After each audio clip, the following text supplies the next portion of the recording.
Hi guys, it's Blackie for Shaman's Forge. Okay, please forgive me. I'm having to recreate this. I already shot this video, and apparently the SD card gremlins got it and scrambled it up somehow. I'm addressing that problem, and I think I just need a couple of new SD cards, and I will be getting that. But it's 1 o'clock in the morning, and I'm trying to reshoot this video to post this morning, so kind of bear with me. Alright. When you go look on YouTube at videos, and there are many good videos out there showing how to build a fire in adverse conditions. It's wet, it's cold, etc. And you're watching this guy go through the steps, or he's explaining what you do to build a fire, building the bird's nest and gathering the firewood, etc. I see it as a series of operations, an order of operations, that for us to have success, we need to set the stage. Not just the stage. We need to build the entire building, the entire theater, the bleachers, all of it. We've got to build all of it for that focus point, that person in the spotlight standing there and going, I have made fire. We have to build all of that to guarantee success. So let's start with a scenario. What are the conditions that we're going to be facing? It's been raining for 4 days, drizzle or rain actively for the last 4 days straight. So therefore everything is wet, everything's got a big moisture. It is a temperature of 35 degrees Fahrenheit with 88% current humidity. Those were the conditions that I spoke of in an earlier video very recently. Under these conditions, it will be very difficult to start a fire. It will be very difficult to get and maintain a fire because of that moisture that we talked about in the previous video. It coming in and dampening down the heat and pulling us back down. So we have to set up. Now in mathematics you have an order of operations. Here's my order of operations for facing these conditions, and I'm going to pass a comfortable night. The first thing I'm going to start out with is location, location, location. I'm going to look for the 4 W's. The 4 W's. Okay? And they are wood, water, wind, and widowmaker. Okay? First, I'm looking for the location to build this fire. I want a ready source of wood. Not just a little pile. I need an all-night fire supply. So I don't need just one little bitty pile of firewood. I need to look around till I find enough dead stuff that is easily gathered or is in one pile that's going to make this worthwhile. Okay? I found that location. The second thing is water. On cold conditions, your body needs more water than it does in the heat in the desert, because it's one of the major ways that we circulate and maintain body heat. So becoming dehydrated is a bad thing. I need a source of water. 1, so that I can have water to cook my meals. 2, so I can heat up coffee, hot chocolate, or just plain hot water to try to maintain my core temperature during the night. I may be able to improvise a hot water bottle or several other things, but water is a big major factor. Next, wind.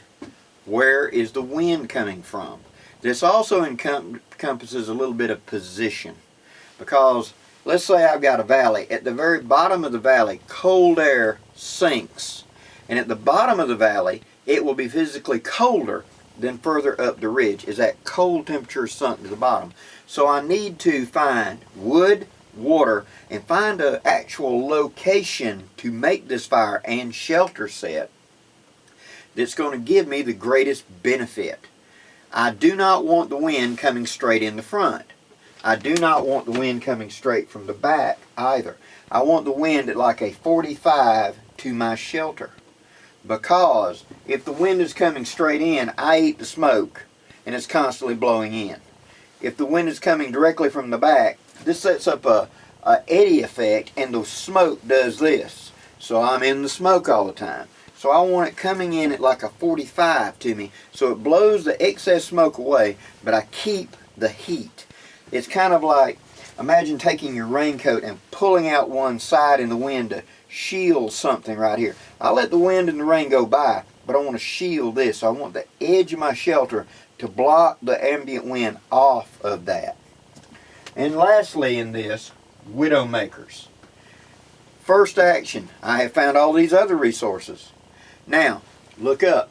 Dead trees, rotten limbs, anything that could fall on me? Next, if there's nothing there, squat down on my heels. Look at the lay of the land. I do not want to go to all this effort and then, remember it's been raining. It is raining. A heavy downpour come up and I flood. That would be bad. In addition to those conditions under Widowmaker, I look for other things like tracks. Is this place I picked, is there a lot of tracks here of like elk, cow, moose, whatever moving through here? Is this going to cause a problem? After I get my shelter set up and everything, are there bear tracks right through the middle of here? Down here in Mississippi, Alabama, Louisiana, are we next to the water? Have we got alligator tracks? Is there an alligator slide right over there? Am I going to be bunking for the night and 2 in the morning I got a 12-foot alligator or a bear or some other creature? So I'm situationally aware. I'm looking for widowmakers, braille deal breakers. If any of these things up here, I got to weigh in on that. Now, in all of these, the 4 W's, wood, water, wind, widowmakers, and all of these, we want to also keep in mind the pendulum. And the pendulum is that swings back and forth between want and need. Swinging back and forth. I want it to be easy and all the resources. I need them to be close together. Okay, I got the resources I want, but they're a little farther apart than I like. Well, I'll give a little on the need for more abundance, you see. And I have to judge and value position, location, widowmakers, anything else before I ever start. Why start if it could torpedo it? Remember in the movie Jeremiah Johnson, in the early stages of it, where he's in a cold condition, you know, snow everywhere, and he's in high winds, and he's got up under this tree, and he's just got the first flame, and a hunk of snow drops and puts it out. One of those widowmakers for you guys out west. Mudslide? We've said it's been raining. Are you in a danger of mudsliding where this location is? Or how about you guys up north? Is there an avalanche risk here? Those situational aware questions will dictate where I even start this process. Okay, location, location, location. I have found my location to begin my entire attempt to beat these conditions. I'm going to gather up my firewood. But first, I'm going to set up my shelter. This is the location I want. I'm going to set my shelter up. I'm then going to prepare myself for my gathering. And I'm going to take my rucksack and I'm going to take everything out of it that is not important to this operation and leave it in my shelter. I'm not going to roll out and open up my bedding and all yet. I'm going to keep it rolled up tight to minimize that cold, wet, damp getting into it and dampening my bedding. Rolled it up tight, less is going to get in there. My haversack, I'm going to take it and empty it out because I'm going to be gathering. Okay? I have the location. Now, I take my saw, I take my kukri, I take my axe, whatever cutting tool I'm using, and I go and I start gathering wood, gathering fuel. I'm not interested in the other stuff right now. Let's get fuel. Remember, it's been wet several days, so I need to strip the bark off of everything. Bark is nothing more than a wet paper towel wrapped around what I need to burn. And in the early stage, it's going to dampen down that reaction. So I'm going to shave off as much bark as I can. I'm going to take that kukri while it's still in like this limb coming off this log, and I'm going to use it like a draw knife, and I'm going to peel off as much bark as I can before I even cut it off the tree. As long as it's held stationary, go ahead and strip the bark. Now remove it. Don't do a lot of effort if you can avoid it. This is going to be a big effort process. So conserve your resources. If I can hit it 3 times and snap it off instead of sitting there doing 20 chops, do that. I then, as I produce my firewood, I'm going to get my firewood, my fuel, in about this long of pieces, and I'm going to put them into my rucksack until I fill that rucksack full.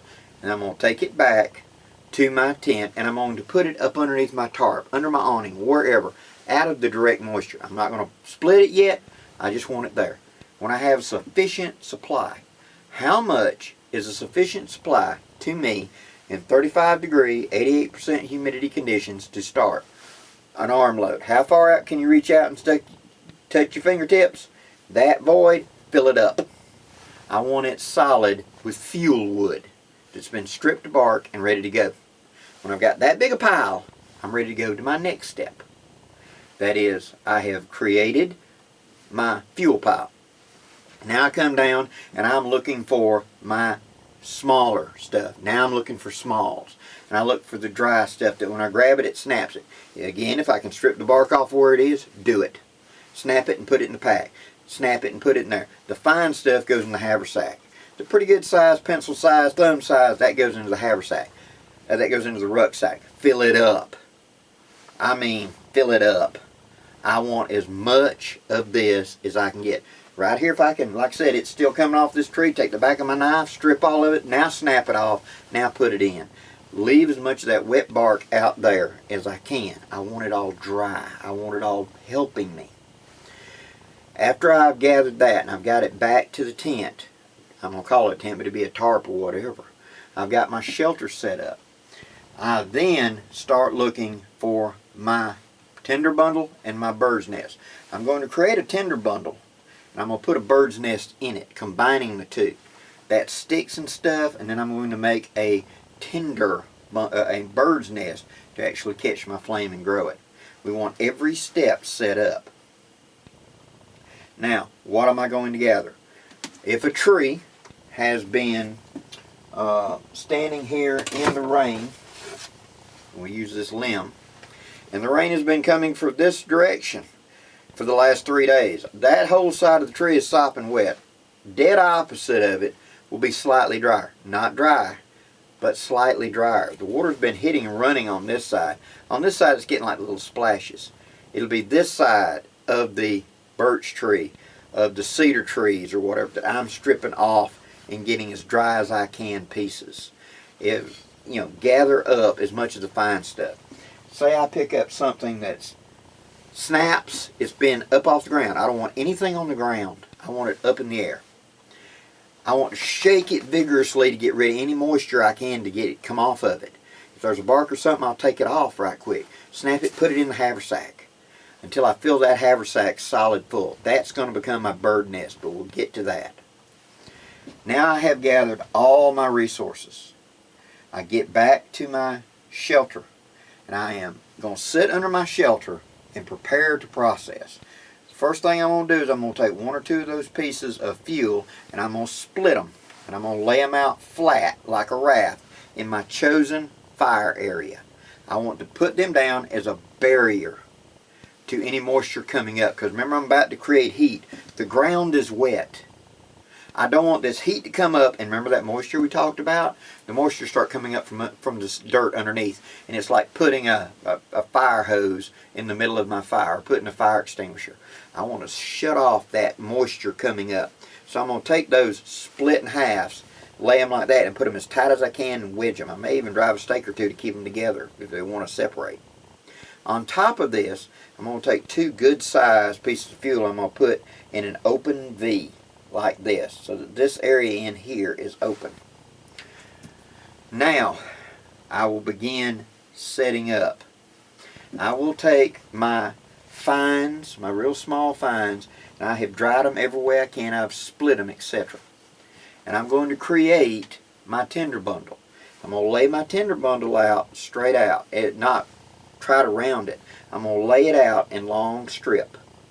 Several multiple layers of small, bendable, breakable, And then I'm going to take it and bend it in half to make like a yoke. This will create a pocket up in it. That's where that bird nest is going to go. And when I get those 2 handles brought back together, I'm going to secure it a little bit. Piece of cordage, piece of vine, whatever. And leave it laying there. So it should be this shape. Just like my wrist and my hands. Just like that, looking at you. Kind of hollow in here. Now, I want to cheat. You right, I cheat. When it's for real, if you ain't cheating, you ain't trying hard enough. That's when I'm going to pull out that hunk of fat lighter that I've got in my haversack that I carry with me. And I'm going to take, with my hat or something, very carefully I'm going to start shaving off small slivers. You know, nothing big, but just chip, chip, chip, chip, chip, chip. You know how you grate mozzarella cheese and stuff in those little pieces? That's what I'm looking for. Chip, chip, chip, chip. I'm in no hurry. And I'm going to make a baseball-sized pile of these little chips. I'm going to now take those chips, and just like putting cheese onto a pizza, I'm going to go all the way around my tinder bundle in here amongst them sticks, and I'm going to pack it in there. I'm going to work it in amongst those things so that when it curls around and holds it, it all dispersed throughout it is these little bitty chips of fat lighter wood. So that when the flame hits it, it flares. Any flame is going to ignite it. So I'm adding little minefields of fire out there in that tinder bundle. See? Okay, I'm going to lay that to the side. I am not going to process the bird's nest yet. Remember that moisture. That's the last step before ignition. I don't want the moisture in the air to get it wet because it's so fine it'll absorb it like a sponge. I don't generate it till last.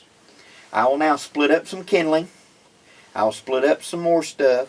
I will divide my wood out so I've got my base wood, I've got my fuel wood, I've got my tinder, I've got my kindling. I've got it all laid out and ready to go. I've got those two big base logs with that pallet underneath them. Across the top of the base logs, and here's how we're going to demonstrate that.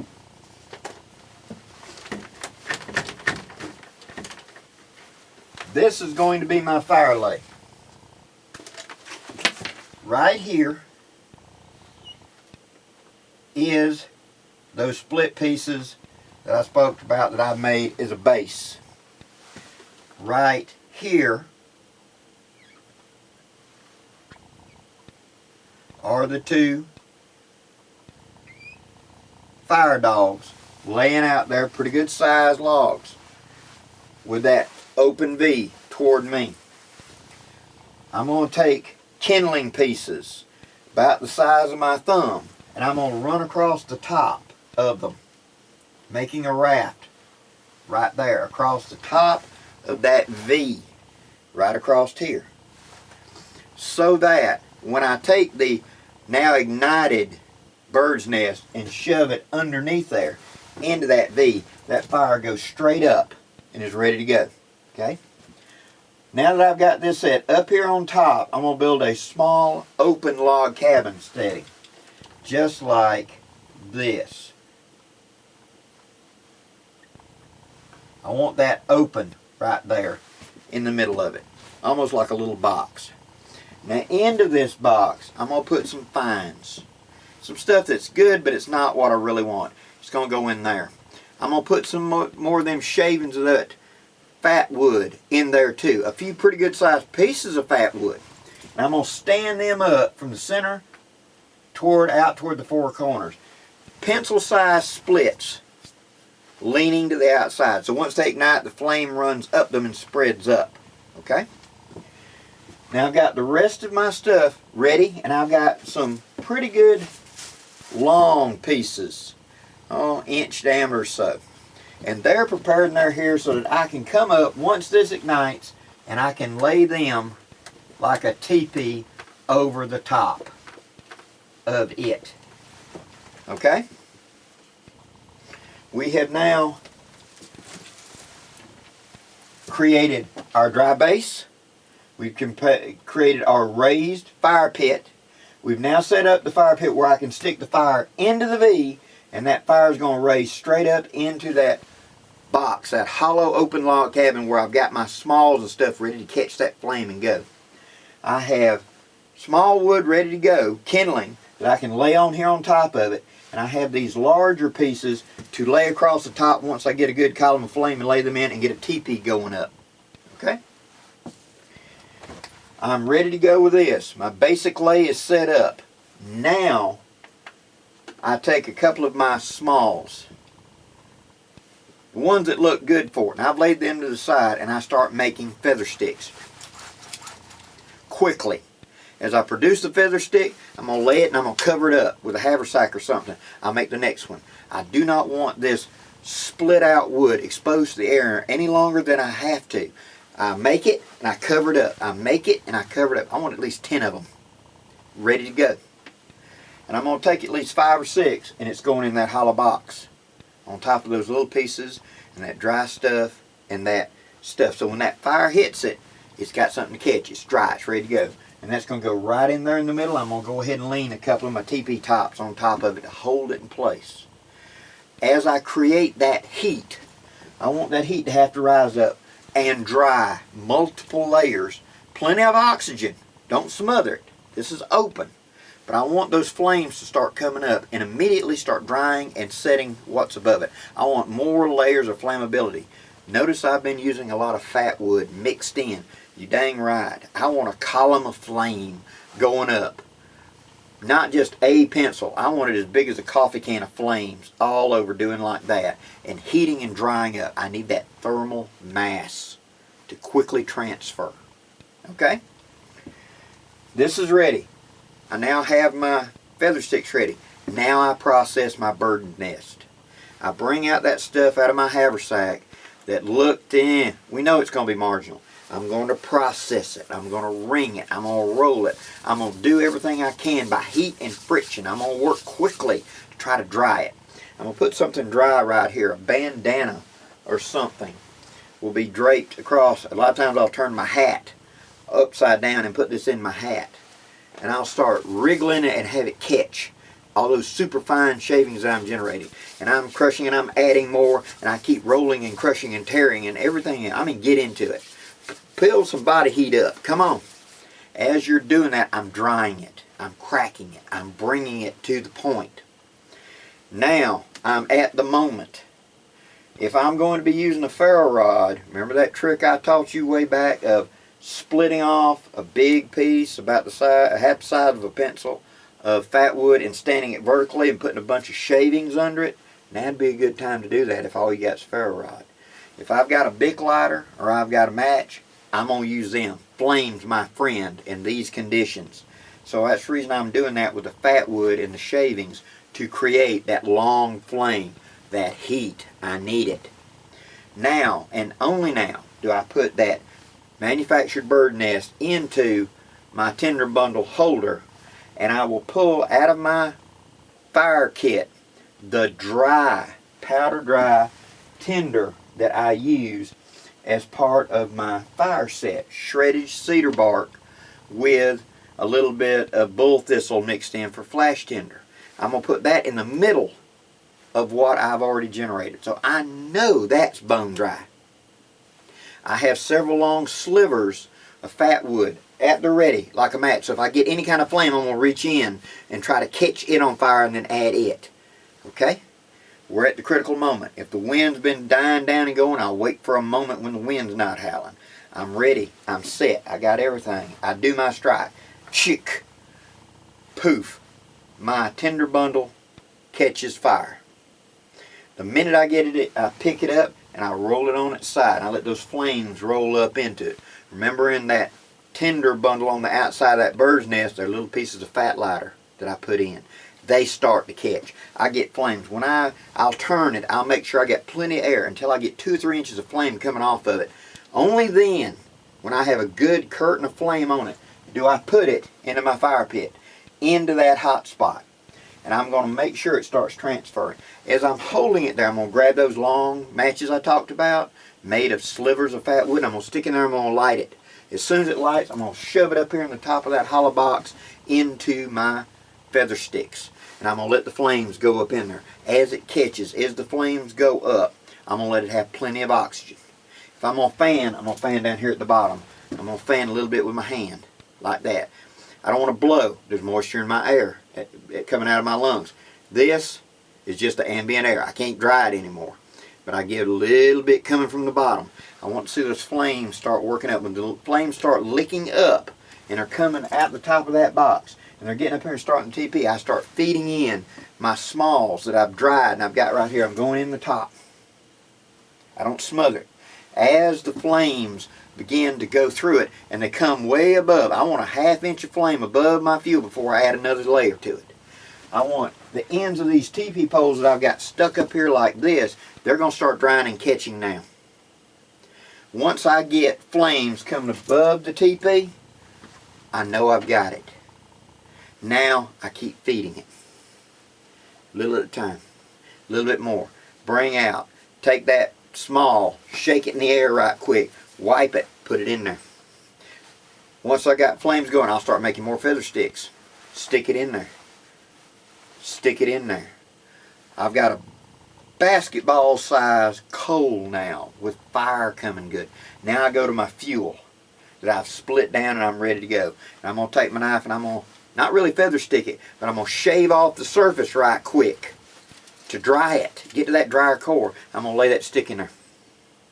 That stuff I'm shaving off, I'm keeping it. I'm going to let it catch in my safety catch area down here that I can add it. It's damp, but it's been sitting there gathering the moisture. After I've exposed the bark and removed the bark, it's been absorbing some moisture. So I'm going to take the back of my knife and I'm going to scrape it real hard right quick and take that surface layer off back down to the dry. I keep adding until I got 1.5 feet or 2 feet of flame coming up.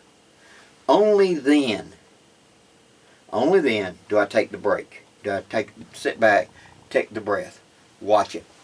With this fire lay of the 2 good sized logs coming out in the V, you know, like that, my little hodgepodge going across that platform will collapse down. It will go down here onto my dry platform. And now it's building up. I will scoop these 2 logs more inward to hold that heat, to shield it from the wind. I may have to steer them a little bit. And I keep feeding fresh into it. I get my main fuel going. I've done it by then. Now, I know this has been long-winded, but I want you to see the full mindset. I didn't want you to just see the little skill of, I piled it together and I threw it and it ignited. Yeah, it's because I got almost 50 years experience doing it. And I have screwed up. I have been a failure where I've looked at it and go, wow, that looks easy. Because what teaches you everything? That's easy. What teaches you everything that we learn in all of this? Failure. Failure teaches you everything. And what does fail stand for? Fail is failed at initial learning. Failed at initial learning. I didn't quite get it. You can also say first attempt in learning. My failures. But you learn from your failure. I do this. Dang it, didn't do it. What'd I do wrong? Not enough tinder. Okay, tinder, but it went out. Not enough other fire sources. You didn't cheat. You didn't seed some stuff in there to help catch and feed it so that any little flame gets to it, that fat wood's going to catch and set another part of the bird's nest on fire. Set another piece of wood on fire. Cheat. When it counts, you cheat. Every time you fail, stop. Look at it. What did I do right? What did I do wrong? After a while, you can't do it wrong. Because you've learned how to do it where you can't do it wrong. All you're doing is dialing it in. A little more of this, a little more of that. Okay, I did that right. I need to do more of this. And bit by bit, you learn. Okay? Another little phrase is one more thing up, and that is failure. F-A-I-L-U-R-E.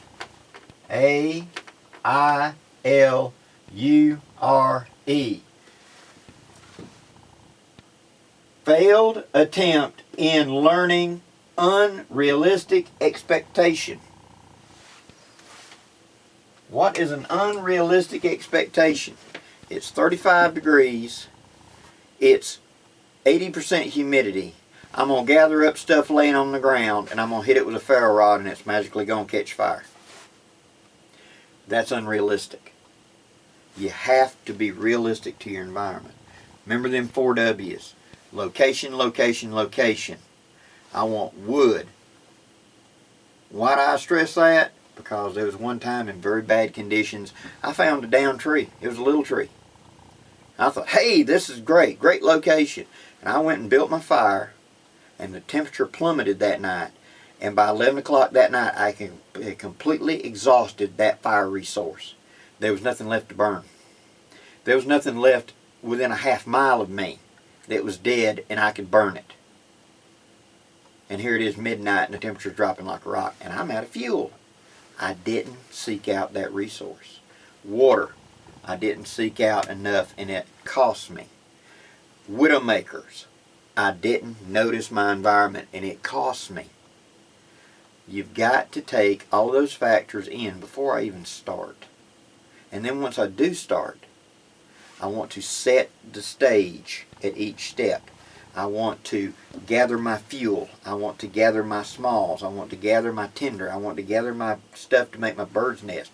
Once I create it, I want to protect it from the environment. The environment is not my friend. If I leave it out there, it will dampen it and it'll ruin it. So I have to work against it, so to speak.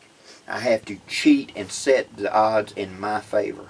Because once I get that flame, I've taken that piece of fat wood with the shavings at the bottom, sticking up 2 inches, and I've ignited it with a ferro rod, and those flames have gone up 4 inches, and I've held that tinder bundle in that flame with that bird's nest, and it's got going, and it's spread.